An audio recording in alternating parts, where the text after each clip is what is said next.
Assalamualaikum warahmatullahi wabarakatuh. Ketemu lagi dengan mata pelajaran fisika ya. Hari ini kita akan belajar masih pada bab hukum Newton tentang gerak, tetapi kita masuk ke subbab selanjutnya yaitu berbagai jenis gaya. Atau dalam buku yang lain itu biasanya dijelaskan atau disebutkan dengan jenis-jenis gaya. Sesuai dengan peta konsep yang sudah kita bahas di pertemuan yang lalu ya. Jadi kemarin kita sudah bahas hukum gerak tentang Newton. Ada hukum 1, 2, dan 3. Saya ulangi sekali lagi. Newton 1 itu tentang kelembaman, 2 tentang percepatan, dan yang ketiga tentang aksi reaksi.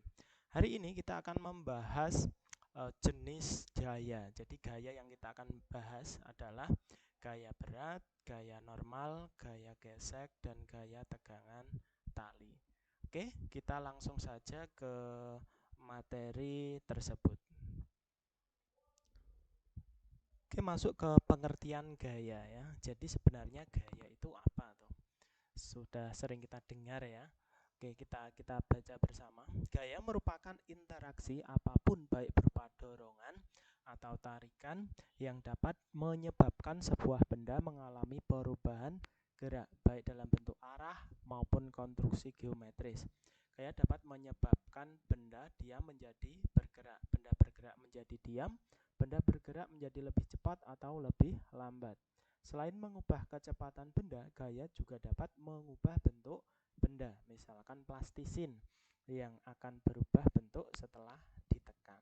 Jadi itu ya, gaya itu tidak hanya bisa mengubah keadaan benda bergerak atau diam, ternyata juga bisa mengubah bentuk benda. Oke, jenis-jenis gaya yang akan kita bahas. Yang pertama adalah gaya berat, kemudian gaya normal, gaya gesek, dan gaya tegangan tali. Langsung saja. Oke, gaya berat.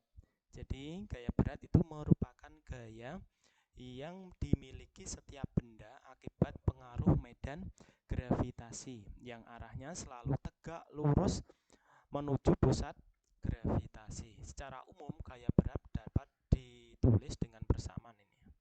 Nah, jadi ini ya, W sama dengan mg. Kekhasan dari gaya berat yaitu dia selalu tegak lurus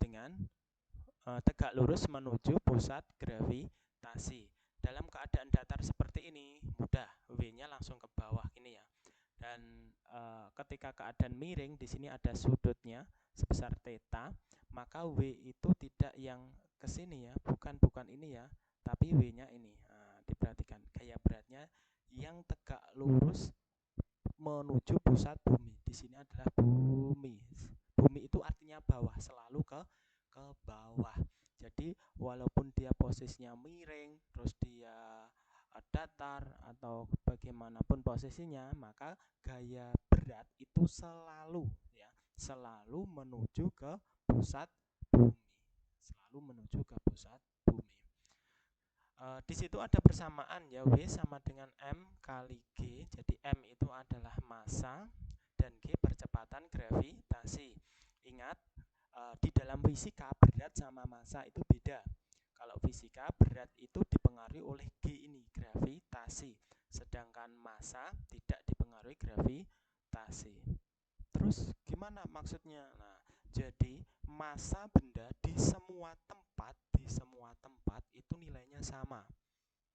Jika kita pandang atau kita tinjau secara makro, benda yang ada di bumi sama di bulan itu massanya sama, di planet lain itu sama.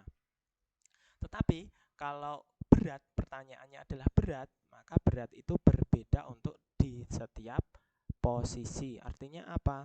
Ini dipengaruhi oleh G, gravitasi. Gravitasinya di mana? Kalau di planet Mars berarti G-nya juga G Mars. Benda beratnya juga berbeda. Begitu ya, itu perbedaan berat sama massa. Yang kedua adalah gaya normal.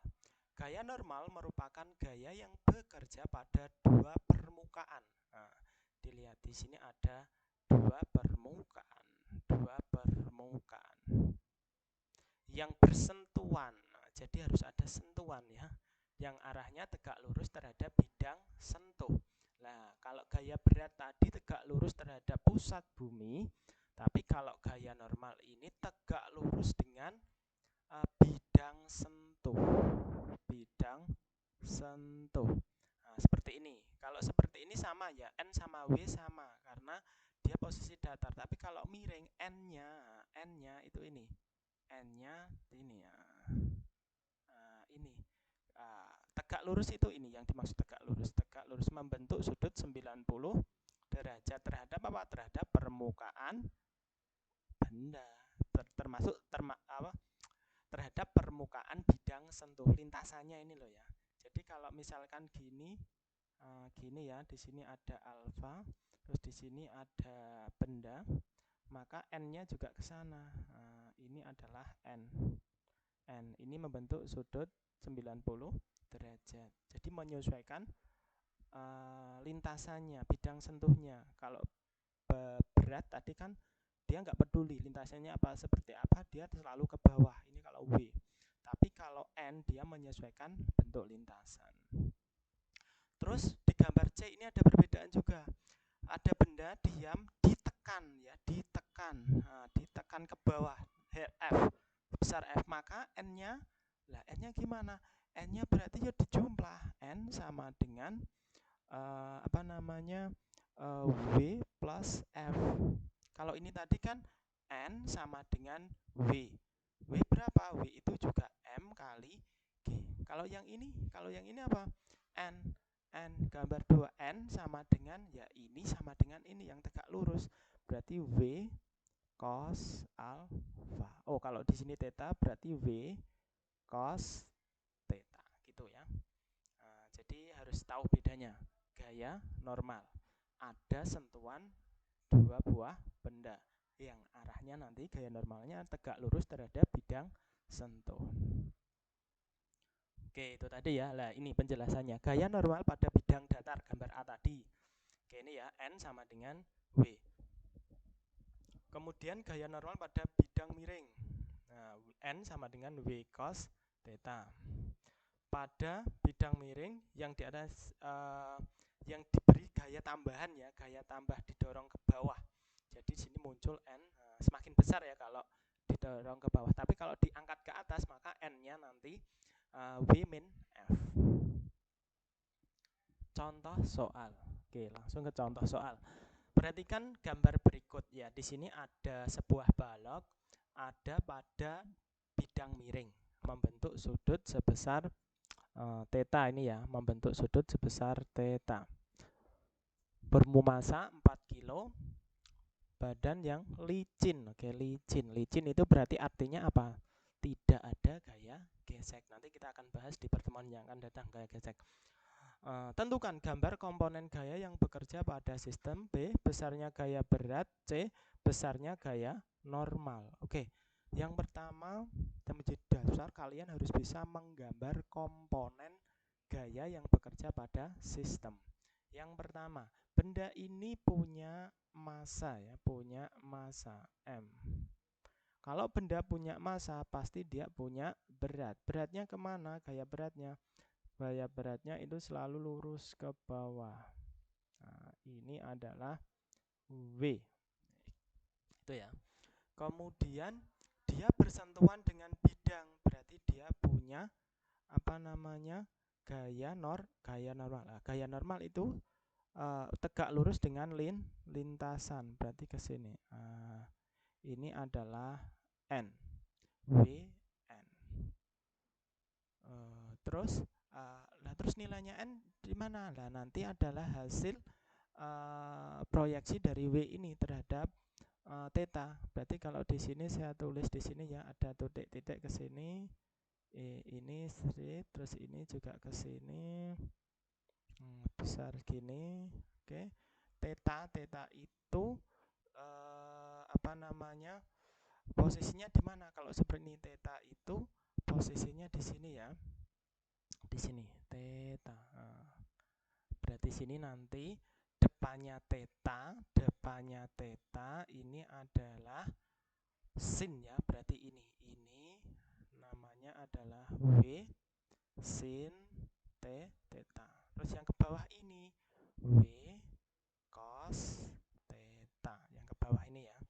Ini W sin ini saya gambar ini W sin, terus ini W cos. Nah, W cos ini sama dengan N.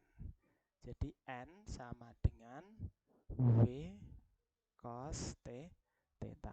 Ya, sudah cukup seperti ini aja ya. Komponen gaya hanya ada dua gaya sebenarnya. Gaya berat dan gaya normal. Tapi gaya beratnya karena miring dia diproyeksikan terhadap theta, akhirnya muncul W dan nilai W cos alfa theta dan W sin theta. W sin theta itu untuk apa? W sin theta ini nanti untuk gaya yang menyebabkan benda ini bergerak ke bawah. Ini W sin theta. Nanti dulu tapi ya. Terus ini nomor 1 seperti itu gambarnya. Besarnya gaya berat. D1 tadi ada M sama dengan 4 kg. Terus ini D2 saya kasih gambar ya. Gambar sudah kita gambar. Gaya berat berarti W. Terus yang ketiga adalah gaya normal N. Oke, langsung kita coba jawab. A sudah ya, ini gambarnya. Sekarang B. W sama dengan M kali G. Oke, ini D3. M-nya berapa? 4 kilo. G-nya 10 ya. Kita anggap ini nih. G-nya 10. Berarti 40 Newton. Terus yang C gaya normal. Nah, gaya normalnya berapa? Gaya normalnya ini tadi N sama dengan W cos theta karena dia mencari komponen gaya yang tegak lurus dengan bidang sentuh. Berarti N sama dengan W cos theta. W-nya berapa? 40 cos 60. Cos 60. Oke, ini adalah sudut istimewa ya. 40 kali cos 60 itu setengah sama dengan 20 Newton. 20 Newton. Oke, selesai kan? Gambarnya seperti ini gambarnya. Terus beratnya ini, terus gaya normalnya 20 Newton. Oke, terima kasih. Ini untuk pertemuan kita kali ini. Tolong dipelajari lagi kalau ada yang belum dipahami. Hari ini tidak ada tugas karena minggu depan kita akan lanjutkan ke gaya gesek dan gaya tegang tali. Ini untuk pertemuan kita minggu depan ya. Oke, sampai di sini dulu pertemuan kita hari ini. Saya akhiri. Assalamualaikum warahmatullahi wabarakatuh.